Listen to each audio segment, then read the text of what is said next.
From record-breaking player counts to, well, some rather interesting bugs, we're covering 5 positives and 5 negatives of the Battlefield 6 beta.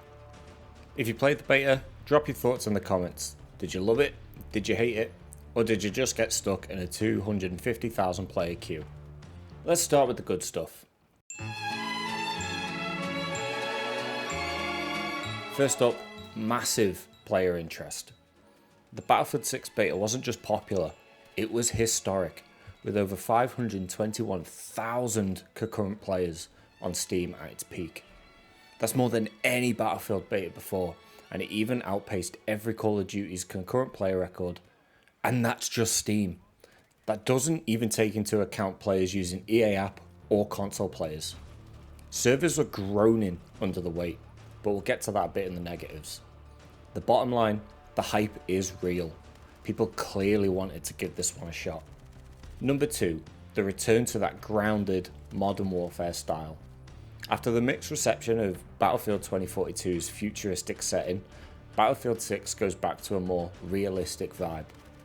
The beta maps felt tightly designed, logical capture points in certain modes, clear choke zones, and a layout that rewards both teamwork and tactical play. We'll touch on the in certain modes comment later, but overall, the maps feel great.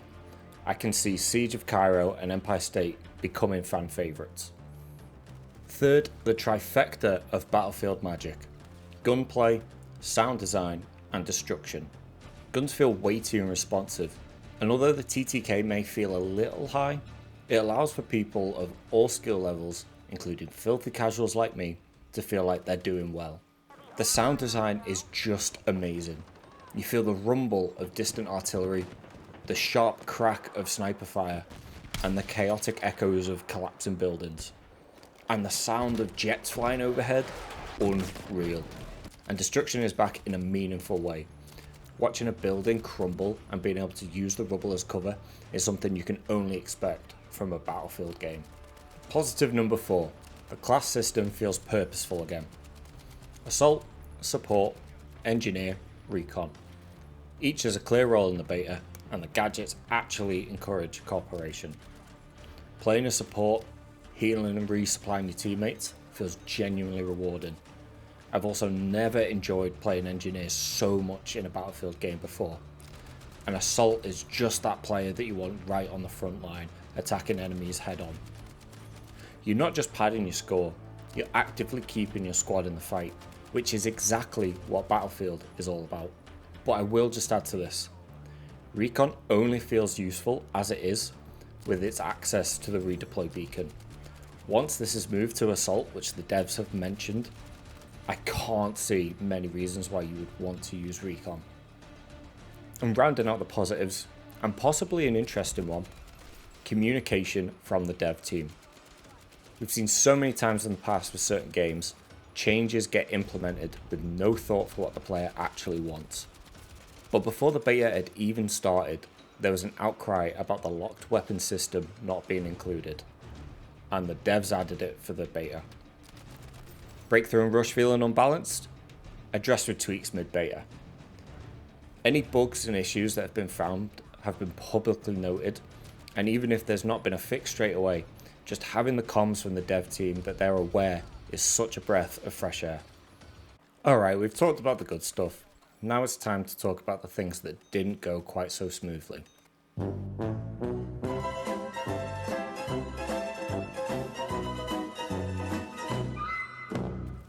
Negative number 1, the queues.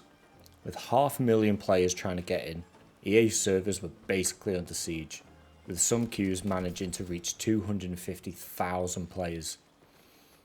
If you did get in, you might have been faced with connection drops or slow downloads.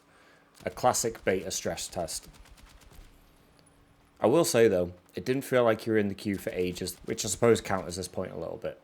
Second, bugs and balance issues.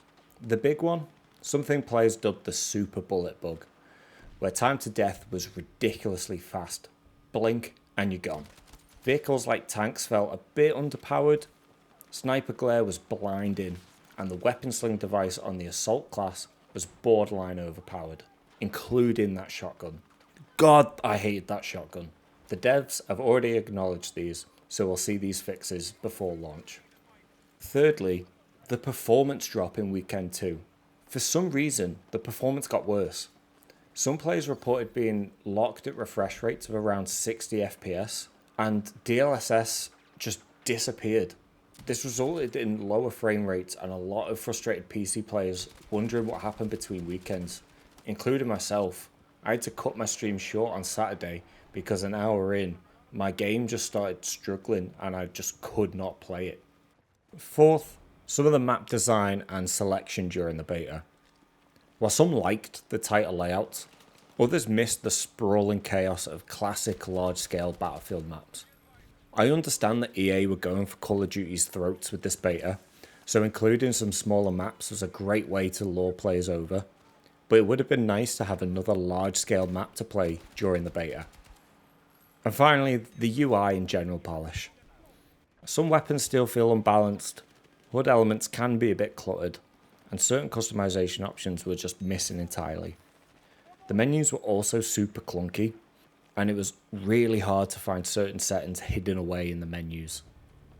So that's the Battlefield 6 beta in a nutshell. 5 highs, 5 lows. The good news, the core gameplay feels really strong, and the hype is clearly there. The bad news, bugs, performance dips, and a few design missteps that need ironing out. But it is still a beta. With the game launching on October 10th, EA still has some time to get things right, and let's hope they do. If you enjoyed this breakdown, give it a like, and if you're new here, please consider subscribing for more Battlefield content. Let me know what you guys thought down in the comments. Am I pretty spot on with my thoughts? Did I miss something? Mention it down in the comments. Thanks for watching, and I'll see you in the next one.